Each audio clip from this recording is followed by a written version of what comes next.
नमस्कार दोस्तों, ये बात उन दिनों की है जब मैं बोध गया बिहार के आध्यात्मिक दौरे पर गया था। एक ऐसा सच जो आज तक किसी ने आपको नहीं बताया, किसी बहुजन यूट्यूबर ने भी इसका पर्दाफाश नहीं किया।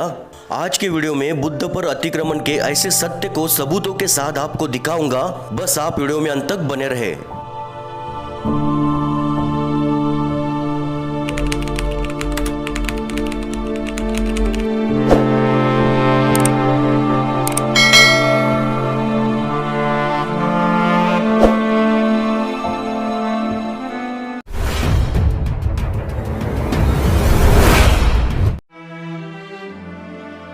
अक्सर लोग बोध गया में महाबोधि मंदिर तथा बोधि वृक्ष के दर्शन के लिए आते हैं, जहां पर भगवान बुद्ध को ज्ञान प्राप्त हुआ था। इसके अलावा यहां पर जो अन्य देशों के बुद्ध मंदिर हैं और बिग बुद्धा जैसे स्थानों के दर्शन भी करते हैं।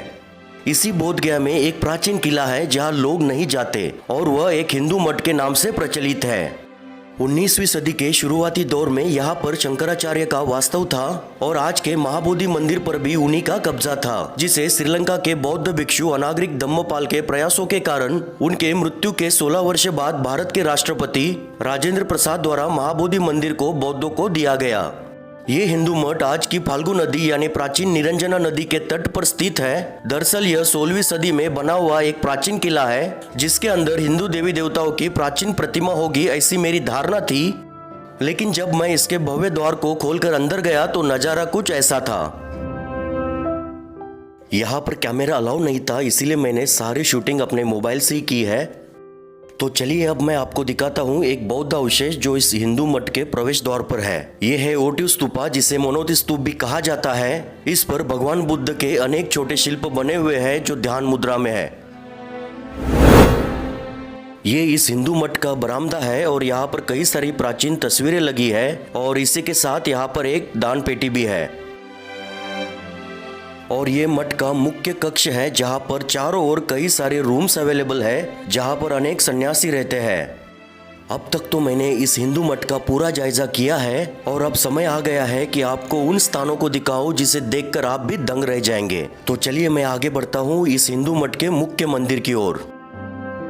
यहाँ पर स्थित मूर्ति किसी हिंदू भगवान की मूर्ति मानी जाती है, जिसे कपड़े पहनाकर श्रृंगार कर ढक कर रखा गया है। अगर आप इसे नजदीक से देखेंगे तो यह भगवान बुद्ध की ही मूर्ति है, जिसे रूपांतरित किया गया है।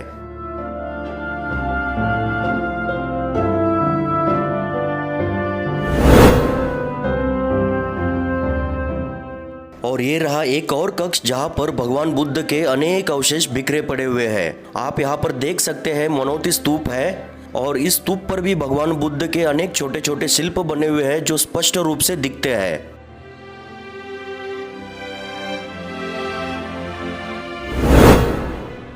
अब मैं पहुंच गया हूं एक आखिरी कक्ष में, जिसके बरामदे में भगवान बुद्ध की अनेक मूर्तियां रखी हुई है। आप इसे स्पष्ट रूप से देख सकते हैं। आखिर सवाल तो बनता है कि एक हिंदू मठ में भगवान बुद्ध के प्राचीन शिल्प कैसे पहुंचे? क्या इन मूर्तियों को किसी प्राचीन बौद्ध स्थल से चुरा कर लाया गया है? अगर हाँ तो इसका मकसद क्या हो सकता है? इस सवाल का जवाब सुनने के लिए आपको कुछ समय वेट करना होगा, लेकिन तब तक मैं आपको कुछ और बौद्ध शिल्प दिखाता हूँ। ये रहा बुद्ध पदक, जो महाबोधि मंदिर के भीतर वज्रासन के बगल में बिल्कुल इसी प्रकार का पदक आपको दिखेगा। और इन दोनों बुद्ध पदक पर धम्म चक्र स्पष्ट रूप से दिखाई देता है। और इस आखिरी कक्ष में भगवान बुद्ध के साथ कपड़े में लपेटी हुई एक देवी की मूर्ति भी है। और जब मैंने इस मूर्ति के ऊपर से कपड़ा हटाया तो यह स्पष्ट हो गया कि यह कोई देवी नहीं बल्कि बोधिसत्व मंजूश्री की प्रतिमा है। अब इससे यह स्पष्ट हो जाता है कि इन प्राचीन बौद्ध अवशेषों को चुरा कर हिंदू मठ में क्यों रखा गया है। दरअसल भगवान बुद्ध के इन मूर्तियों में सामान्य बदलाव कर या श्रृंगार कर इन्हें हिंदू देवी देवताओं में रूपांतरित किया जाएगा और देश के विभिन्न भागों में भेजा जाएगा धर्म नाम के एक नए धंधे को स्थापित करने के लिए।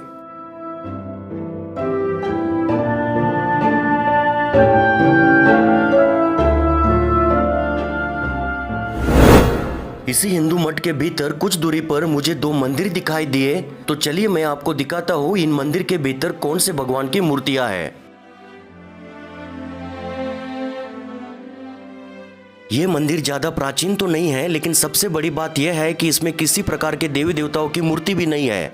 अब आप सोच रहे होंगे कि ये मंदिर तो है लेकिन इसके भीतर कोई मूर्ति नहीं है, तो आखिर क्या हो सकता है। तो चलिए मैं आपको दिखाता हूँ इसके भीतर क्या है।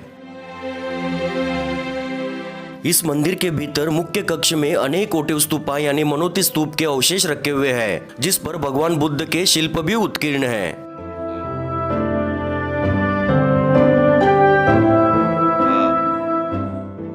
इस हिंदू मठ के परिसर में अनेक जगहों पर ओटिव स्तूपा के अनेक अवशेष मौजूद हैं, जो कई जगह पर बिखरे हुए आपको दिखेंगे।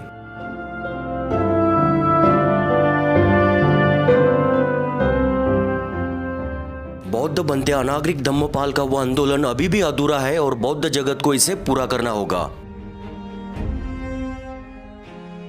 तो आज का ये वीडियो आपको कैसा लगा कमेंट करके जरूर बताएं।